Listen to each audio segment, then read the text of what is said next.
புதுசான யூஸ்ஃபுல்லான kitchen tips தான் இந்த வீடியோவில் நிறைய சொல்லியிருக்கேன். அது மட்டும் இல்லை, ஃப்ரிட்ஜுக்குள்ளே காலியான சோப் லிக்விட் கவரை வச்சிங்கன்னா உங்களோட கரண்ட் பில்லும் குறையும், உங்களோட ஃப்ரிட்ஜும் ரிப்பேர் ஆகாது. அது எப்படி இந்த வீடியோவில் பார்க்கலாம். Hello friends, welcome back to Nalini morning cooking. இந்த வீடியோ ஃபுல்லாக பாருங்கள். பார்த்துட்டு பிடிச்சிருந்தா நம்ம சேனலை சப்ஸ்கிரைப் பண்ணிக்கோங்க, பக்கத்தில் இருக்க பெல் ஐகானை கிளிக் பண்ணிக்கோங்க. இப்போ நம்ம வீடியோக்குள்ளே போகலாம். முதல் டிப்புக்கு, நம்ம வீட்டில் இந்த மாதிரி சார்ஜர் ஒயர் இருக்கும். மொபைலுக்கு சார்ஜெல்லாம் போட்டதுக்கப்புறம் இந்த ஒயரை நம்ம அப்படியே விட்டுருவோம். இதனால குழந்தைங்க தெரியாமல் இந்த பின்னை வாயில் வைக்கிறதுக்கு வாய்ப்பு இருக்குது. சின்ன குழந்தைங்க வச்சுருக்கிறீங்கன்னா கண்டிப்பாக சார்ஜர் ஒயரை இந்த மாதிரி தொங்க விடாதீங்க. இது குழந்தைங்களோட கைக்கு எட்டாதவாறு நம்ம சுற்றி வைக்கிறது ரொம்ப அவசியம். இதை நம்ம ஈஸியாக ஆர்கனைஸ் பண்ணுறதுக்கு ஒரு துணி காய போடுற கிளிப் எடுத்துக்கலாம். அதோட சைடு பகுதியில் இந்த மாதிரி டபுள் சைடு டேப்பை ஒட்டி விட்டுருங்க. இப்போ இந்த கிளிப்பை அப்படியே எடுத்துகிட்டு போய் அந்த ஸ்விட்ச் போர்டோட ஒரு ஓரமாக பகுதியில் ஒட்டி விட்டுறலாங்க. இது போல ஒட்டி விடும்போது இந்த சார்ஜர் ஒயர் நமக்கு கீழே தொங்காது. ஏன்னா மொபைலுக்கு சார்ஜ் போட்டதுக்கு அப்புறம் இந்த ஒயரை இந்த மாதிரி இந்த துணி காய போடுற கிளிப்பை சுற்றி நல்லா சுற்றி வச்சிடுங்க. குழந்தைங்களோட கைக்கு எட்டாத உயரத்தில் இந்த கிளிப்பை வச்சு இந்த மாதிரி சுற்றி விடும்போது சார்ஜர் ஒயர் கீழே தொங்காது. குழந்தைங்களும் எடுத்து வாய் வச்சிடுவாங்களோன்னு நமக்கு பயமும் இருக்காதுங்க. நீங்கள் சின்ன பிள்ளைகள் வச்சுருக்கீங்கன்னா கண்டிப்பாக இதை தெரிஞ்சு வச்சுக்கோங்க. சார்ஜர் ஒயரை இது போல் ஆர்கனைஸ்டாகவும் மாட்டி விடுங்க. இந்த ஐடியா பிடிச்சிருந்தா இந்த வீடியோக்கு ஒரு லைக் கொடுத்துடுங்க. இப்போ நம்ம அடுத்த டிப் என்னன்னு பார்க்கலாம். பொதுவாக நம்ம வீட்டில் இந்த மாதிரி கண்ணாடி பாட்டிலில் அப்படி இல்லைன்னா பிளாஸ்டிக் டப்பா, எவர் சில்வர் டப்பாவில் எண்ணெய் ஊற்றி வச்சுருப்போம். இந்த எண்ணெயோட பிசுபிசுப்பு இந்த பாட்டிலோட வெளிப்பகுதியில் இருக்கும். இதனாலே கண்ணாடி பாட்டில் நம்ம பயன்படுத்துறதுக்கு ரொம்பவே பயமாக இருக்கும். அது மட்டும் இல்லை, இந்த எண்ணெய் டப்பாவோட அடிப்பகுதியிலலாம் நமக்கு எண்ணெய் பிசுபிசுப்பு இருந்துக்கிட்டே இருக்கும். என்ன தான் நீங்கள் இந்த மாதிரி துணியில் தொடச்சாலும் அந்த பிசுபிசுப்பு அவ்வளோ சீக்கிரம் போகாதுங்க. இது ஈஸியாக சரி பண்ணுறதுக்கு நம்ம வீட்டில் இருக்க இந்த மாதிரி இருக்கிற கடலை மாவு போதுங்க. கொஞ்சமாக கடலை மாவை இந்த மாதிரி கையில் தொட்டுக்கிட்டு இந்த எண்ணெய் டப்பா மேலே இது போல் தேய்ச்சி கொடுத்தீங்கனாலே அந்த எண்ணெய் பிசுபிசுப்பு எல்லாத்தையும் அந்த மாவு நல்லா உறிஞ்சி எடுத்துக்கும். இதுக்கப்புறம் ஒரு டிஷ்யூ பேப்பர் வச்சு தொடச்சி எடுத்தீங்கன்னா அந்த பாட்டிலோட வெளிப்பகுதியில் கொஞ்சம் கூட எண்ணெய் பிசுபிசுப்பு இருக்காது. நமக்கும் இந்த பாட்டில் கை நழுவி கீழே விழுந்துடுமோங்கிற பயமும் இருக்காது. ஏன்னா இந்த பாட்டிலில் கொஞ்சம் கூட பிசுபிசுப்பு இருக்காது. நமக்கு எடுத்து பயன்படுத்துறதுக்கும் ரொம்ப ஈஸியாக இருக்கும். இதை நீங்கள் உங்கள் கிச்சனில், கவுண்டர் டாப்பில், ஷெல்ஃபில் எங்கே வச்சாலும் இந்த பாட்டிலேருந்து எண்ணெய் கசிவு இருக்காதுங்க. பாட்டிலோட அடிப்பகுதி ரொம்ப கிளீனா இருக்கும். எண்ணெய் டப்பா, எண்ணெய் பாத்திரம், எண்ணெய் பாட்டில் பயன்படுத்துறீங்கன்னா இந்த மாதிரி கடலை மாவு பயன்படுத்தி கிளீன் பண்ணி பாருங்க. கொஞ்சம் கூட எண்ணெய் பிசுபிசுப்பு அந்த பாட்டிலில் ஒட்டவே ஒட்டாதுங்க. இப்போ நம்ம அடுத்த டிப் என்னன்னு பார்க்கலாம். அடுத்த டிப்பு, நம்ம இந்த மாதிரி சிலிண்டர் வாங்கியிருப்போம். இந்த சிலிண்டரோட மேலே இருக்கிற அந்த மூடியை சில பேருக்கு திறக்க தெரியாது. அதுவும் நம்ம வீட்டில் ஜென்ஸ் வெளியில் போயிட்டாங்கன்னா அந்த டைமில் இந்த சிலிண்டர் மூடியை திறக்கிறது ரொம்பவே கஷ்டப்படுவோம். அதுவும் இந்த ஒயர் பிஞ்சு போயிடுச்சுன்னா இதை திறக்கிறது ரொம்ப கஷ்டங்க. அந்த மாதிரி இந்த ஒயர் பிஞ்சிடுச்சுனாலோ இல்லை உங்கள் வீட்டில் ஜென்ஸ் வெளியில் போயிட்டாங்கனாலோ இந்த மூடி திறக்கிறதுக்கு ஒரு ஃபோர்க் ஸ்பூன் எடுத்துக்கோங்க. அந்த ஸ்பூனை இந்த மூடியில் இருக்க கம்பிக்குள்ளே நுழைச்சி விட்டு லேசாக இழுத்து ஆட்டி எடுத்தீங்கன்னா ரொம்ப அழகாக வந்துடுங்க. இது செய்கிறதுக்கு நம்ம யார் ஹெல்ப்பும் இல்லாமல் நம்ம ஈஸியாக இந்த மாதிரி ஸ்பூனோ அப்படி இல்லைன்னா சீப்போ இருந்தால் அழகாக எடுத்துடலாங்க. தெரிஞ்சு வச்சுக்கோங்க, என்னைக்காவது ஒரு நாள் தேவைப்படலாம். அடுத்த டிப்புக்கு, நம்ம வீட்டில் இந்த மாதிரி துணி துவைக்கிறதுக்கு லிக்விட் வாங்கி பயன்படுத்துவோம். இந்த லிக்விட் காலி ஆனதுக்கப்புறம் இந்த கவரை குப்பையில் தாங்க போடுவோம். இந்த மாதிரி கவரை நீங்கள் இனிமேல் குப்பையில் போடவே போடாதீங்க. இந்த கவர் இருந்தால் உங்கள் ஃப்ரிட்ஜு ரொம்ப நாளைக்கு ரிப்பேர் இல்லாமலும் ஃப்ரிட்ஜ் பயன்படுத்தினாலும் கரண்ட் பில் ரொம்ப கம்மியாகவும் வரும். அது எப்படின்னு இப்போ பார்க்கலாம். இந்த மாதிரி இந்த கவரை நல்லா அலசி எடுத்துக்கோங்க. எதுவும் இல்லை, அந்த சோப்பு தண்ணியெல்லாம் இல்லாதவாறு நல்லா இதை நம்ம அலசி எடுத்துக்கலாம். அலசி எடுத்ததுக்கப்புறம் இந்த மாதிரி தண்ணியை இதில் ஃபில் பண்ணி எடுத்துக்கோங்க. இந்த தண்ணியை நம்ம குடிக்கிறதுக்கோ இல்லை நம்ம வேறு எந்த வேலைக்கோ பயன்படுத்த போகிறதில்ல. அதனால உப்பு தண்ணியாக இருந்தாலும் நீங்கள் இதில் பிடிச்சிக்கலாங்க. இப்போ இந்த கவர் ஃபுல்லாக நான் தண்ணியை ஃபில் பண்ணி எடுத்துட்டேன்.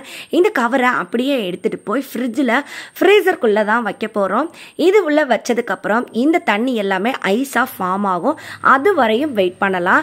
இந்த கவர் ஃபுல்லாக ஐஸ் ஃபார்ம் ஆனதுக்கப்புறம் இந்த கவரை ஃப்ரீசர்லேருந்து எடுத்துடலாம்.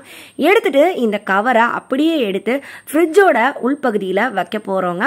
இது போல் நம்ம வைக்கும்போது நம்ம ஃப்ரிட்ஜு ரொம்ப நாளைக்கு ரிப்பேர் ஆகாது. ஃப்ரிட்ஜ் நம்ம ஃபுல்லாக யூஸ் பண்ணாலும் கரண்ட் பில் ரொம்ப கம்மியாக வரும். அதை தான் நம்ம எப்படின்னு பார்க்கலாம். நம்ம பயன்படுத்தி இருக்கிற இந்த சோப் கவர் உள்ளே இருக்க அந்த ஐஸ் கட்டி இந்த ஃப்ரிட்ஜுக்கு நல்ல ஒரு கூலிங்கை கொடுத்துக்கிட்டே இருக்குங்க. சில பேர் வீடுகளில் ஃப்ரிட்ஜ் ஃபுல்லாக பொருட்கள் வச்சுருப்பாங்க. நம்ம ஃப்ரிட்ஜில் குறைவான பொருட்கள் பயன்படுத்தும் போது நமக்கு கரண்ட் பில் கம்மியாக வருங்க. இதுவே நம்ம ஃப்ரிட்ஜ் ஃபுல்லாக நிறைய பொருளை ரொப்பி வைக்கும்போது நம்ம ஃப்ரிட்ஜ் கூலிங் ஆகிறதுக்கு ரொம்ப டைம் எடுத்துக்கும். அப்படிப்பட்டவங்க இந்த மாதிரி ஒரு ஐஸ் கட்டியாக இந்த கவரை உள்ளே போட்டு விடும்போது இந்த ஐஸ் கட்டி நம்ம ஃப்ரிட்ஜுக்கு எப்பயுமே நல்ல ஒரு கூலிங்கை கொடுத்து மெயின்டைன் பண்ணிக்கிட்டே இருக்கும். இதனால நம்ம ஃப்ரிட்ஜில் நீங்கள் அதிகமான அளவு பொருட்கள் வச்சுருந்தாலும் அந்த பொருட்கள் எல்லாமே டக்குன்னு கூல் ஆகுங்க. இதனால ஃப்ரிட்ஜ் அதிக அளவு கரண்ட்டை கன்சியூம் பண்ணாது. இதனால தான் நான் சொன்னேன் கரண்ட் பில் நமக்கு குறைவாக வரும். அது மட்டும் இல்லை, நம்ம வீட்டில் சில நேரம் கரண்ட் போயிருந்தாலும் அந்த டைமில் இந்த ஐஸ் கட்டி நம்ம ஃப்ரிட்ஜ் உள்ளே இருக்க பொருட்கள் வீணாக போகாமல் பார்த்துக்கும்.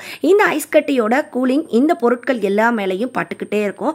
இதனால பாலெல்லாம் கூட நமக்கு அவ்வளோ சீக்கிரம் கெட்டு போகாது. நம்ம ஃப்ரிட்ஜோட டோரை அடிக்கடி திறந்து மூடும்போது கூட ஃப்ரிட்ஜ் உள்ளே இருக்க அந்த டெம்பரேச்சர் மாறுபடும். அந்த டைமில் இந்த ஐஸ் கட்டிகள் ஃப்ரிட்ஜ் உள்ள ஒரே விதமான கூலிங்கை கொடுத்துக்கிட்டே இருக்கும். இதனாலையும் நம்ம பொருட்கள் வீணாக போகாது. இந்த கவர் உள்ள இருக்க ஐஸ் கட்டிகள் அவ்வளோ சீக்கிரம் உருகாது. இந்த கவர் ரொம்ப சாலிடாக நல்லா திக்காக ஸ்ட்ராங்காக இருக்குங்க. அதனால ஃப்ரிட்ஜ் உள்ள கூலிங் நல்லாவே மெயின்டைன் ஆகும். இதனால ஃப்ரிட்ஜ் ரொம்ப நாளைக்கு நல்லா உழைக்கும். அவ்வளோ சீக்கிரம் ரிப்பேரும் ஆகாது. வேஸ்டான கவரை இப்படி கூட நம்ம பயன்படுத்திக்கலாம். இந்த ஐடியா பிடிச்சிருந்தா இந்த வீடியோவை நிறைய பேர் கூட ஷேர் பண்ணுங்க. எல்லாருக்குமே யூஸ்ஃபுல்லாக இருக்கும். அடுத்த டிப்புக்கு இந்த மாதிரி வேஸ்டான பருப்பு கவர், அரிசி கவரெல்லாம் தூக்கி குப்பையில் தாங்க போடுவோம். அப்படி இருக்கிற கவரையும் நம்ம ரீயூஸ் பண்ணலாம். பொதுவாக நம்ம ஃப்ரிட்ஜில் நம்ம நிறைய டப்பா பயன்படுத்துவோம். நம்ம வீட்டில் இருக்க காய்கறிகள் எல்லாத்தையும் டப்பாவில் போட்டு ஸ்டோர் பண்ணுறதை விட இந்த மாதிரி கவரில் நீங்கள் ஸ்டோர் பண்ணும்போது இந்த பொருட்கள் ரொம்ப நாளைக்கு ஃப்ரெஷ்ஷாக இருக்கும். அவ்வளோ சீக்கிரம் நமக்கு இந்த பொருட்கள் வீணாக போகாது. இப்போ நான் பச்சை மிளகாய் தான் இந்த கவரில் போட்டு ஸ்டோர் பண்ண போகிறேன். ஒரு மாதம் ஆனாலும் இந்த கவர் உள்ளே இருக்க பச்சை மிளகாய் கலர் மாறாது, பழுத்து போகாது, கெட்டு போகாதுங்க. ரொம்பவே நமக்கு ஃப்ரெஷ்ஷாக இருக்கும். பச்சை மிளகாய் மட்டும் இல்லை, நீங்கள் எந்த வகையான காய்கறிகளாக இருந்தாலும் இந்த மாதிரி ஒரு கவரில் போட்டு ஸ்டோர் பண்ணும்போது ஃப்ரெஷ்ஷாகவே இருக்கும். அது மட்டும் இல்லை, ஃப்ரிட்ஜுக்குள்ளே நம்ம டப்பா எல்லாம் வச்சோன்னா நமக்கு அதிக அளவு இடத்த பிடிக்கும். இந்த மாதிரி கவரில் நம்ம காய்கறிகள் போட்டு ஸ்டோர் பண்ணும்போது ஃப்ரிட்ஜில் நம்ம நிறைய கவரை அடுக்கி வச்சுக்கலாம். இது ஒரு ஸ்பேஸ் சேவிங் ஐடியாவும் கூட. ட்ரை பண்ணி பாருங்க. மளிகை பொருட்கள், மசாலா பொருட்கள், பருப்பு இந்த மாதிரி இருக்கிற கவரை வேஸ்ட் பண்ணாமல் இந்த மாதிரி கூட நம்ம யூஸ் பண்ணிக்கலாம். அடுத்த டிப்புக்கு நான் எடுத்துருக்கிறது இந்த மாதிரி துருவல் தாங்க. இந்த மாதிரி துருவல் ஒன்று எடுத்துக்கலாம். நம்ம வீட்டில் குளிக்கிறதுக்கு இந்த மாதிரி சோப்பு பயன்படுத்துவோம். குளிக்கிற சோப்பு எந்த பிராண்டுனாலும் நீங்கள் எடுத்துக்கலாம். இந்த சோப்பை இந்த துருவல் பயன்படுத்தி சின்ன சின்ன துண்டுகளாக இது போல் துருவி எடுத்துக்கோங்க. இந்த சோப்பு நமக்கு ஃப்ரெஷ்ஷாக இருக்கணும். இதில் தண்ணி எதுவும் இருக்கக்கூடாது. தண்ணி பட்டிருந்ததுன்னா இது துருவுறது கொஞ்சம் கஷ்டமாக இருக்கும். நல்லா காஞ்சி இருக்கிற இந்த குளிக்கிற சோப்பில் இந்த மாதிரி சின்ன சின்ன துண்டுகளாக துருவி எடுத்துக்கோங்க. உங்களுக்கு எந்த அளவு இந்த சோப்பு துண்டுகள் தேவையோ அந்த அளவு துருவி எடுத்துக்கோங்க. பொதுவாக நம்ம எங்கேயாவது வெளியூர் போகிறோனாலோ இல்லை நீங்கள் சின்ன குழந்தைங்க வச்சுருக்கீங்க, டயப்பர் பயன்படுத்துறீங்கனாலோ உங்களுக்கு இந்த ஐடியா ரொம்பவே பயனுள்ளதாக இருக்குங்க. நம்ம துருவி எடுத்த இந்த சோப்பு துண்டுகள் எல்லாத்தையும் இந்த மாதிரி ஒரு சின்னதாக டப்பாவில் போட்டு ஸ்டோர் பண்ணி வச்சுக்கலாம். இதை நம்மளோட ஹேண்ட்பேக்கில் எப்பயுமே போட்டு வச்சுக்கலாங்க. இதை நம்ம வெளியில் போகும்போது இல்லை நம்ம எங்கேயாவது ஊருக்கு போகிறோன்னா அந்த டைமில் இதில் இருக்கிற சின்ன சோப்பு துண்டுகளை நம்ம பயன்படுத்திக்கலாம். நமக்கு எப்பெல்லாம் சோப்பு தேவைப்படுதோ அந்த டைமில் இது உள்ளே இருக்கிற ஒரு சின்ன துண்டை எடுத்து பயன்படுத்தினாலே போதுங்க. நீங்கள் முகம் கழுவுறதுக்கு இல்லை குழந்தைங்களுக்கு டயப்பர் மாட்டுறதுக்கு முன்னாடின்னு எப்போ தேவைப்படுதோ அந்த டைமில் சின்ன துண்டு பயன்படுத்திக்கலாங்க. நம்ம வீட்டில் இருந்தே இந்த மாதிரி சோப்பை துருவி எடுத்துகிட்டு போகும்போது வெளியில் போய் சோப்பு வாங்கணுங்கிற அவசியம் இருக்காது. இந்த மாதிரி செய்யும்போது நமக்கு சோப்புமே அதிக அளவு வேஸ்ட் ஆகாது. சின்ன துண்டு இருந்தாலே போதும். பாருங்கள் எந்த அளவு நுர வருதுன்னு.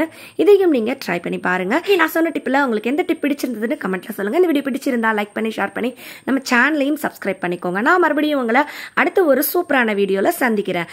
அது வரைக்கும் பாய் ஃப்ரெண்ட்ஸ். தேங்க்ஸ் ஃபார் வாட்சிங்.